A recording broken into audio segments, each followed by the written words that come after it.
किमीमारो Kaguya clan का soul survivor था। Orochimaru को अपनी लाइफ डेडिकेट करने के बाद वो साउंड 5 का लीडर बन गया। फिर वो इल पड़ गया और उसे ग्रुप छोड़ना पड़ा। पर्सनैलिटी। अपने बाकी क्लैन मेंबर से अलग किमीमारू को लड़ाई और जान लेने में इंटरेस्ट नहीं था।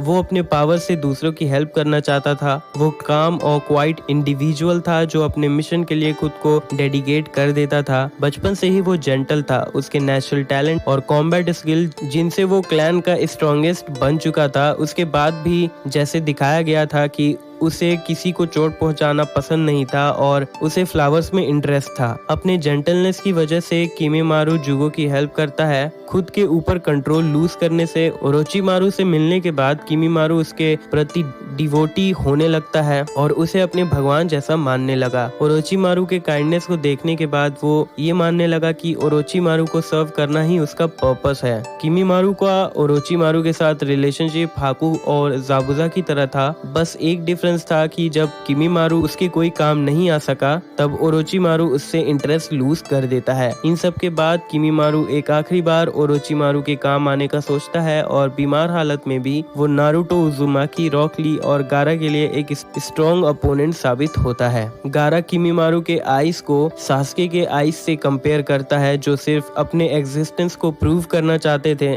गारा कमेंट करता है कि किमीमारू को वीक अपोनेंट्स पसंद नहीं थे और इसीलिए वो वीक अपोनेंट्स को मारने में बिल्कुल नहीं कतराता था। अपने अपोनेंट्स को वर्बली डिसरिस्पेक्ट और उनके एबिलिटीज को अंडर एस्टिमेट करने के बाद भी किमीमारू अपने बाकी 4 साउंड निंजा से 3 चीजों में अलग था। पहला, उसके पास सेंस ऑफ ऑनर था। ये तब दिखा जब उसने ली को उसके मेडिसिन लेने का टाइम दिया बिना ये जाने कि वो एक्चुअली में अल्कोहल था। दूसरा ये कि वो मिशन के प्रोग्रेस में कोई फॉल्ट नहीं आने देता था, जिसके लिए ओरोचिमारू को उस पर कॉन्फिडेंस था। और तीसरा ये कि वो सरप्राइज के अलावा कोई इमोशन शो नहीं करता था। पर जब गारा उसके ओरोचिमारू के फेथ का इंसल्ट करता है तब वो गुस्सा हो गया था और जब उसे पता चलता है कि अब वो ओरोचिमारू के और काम नहीं आ सकता, जिससे वो उदास हो गया था।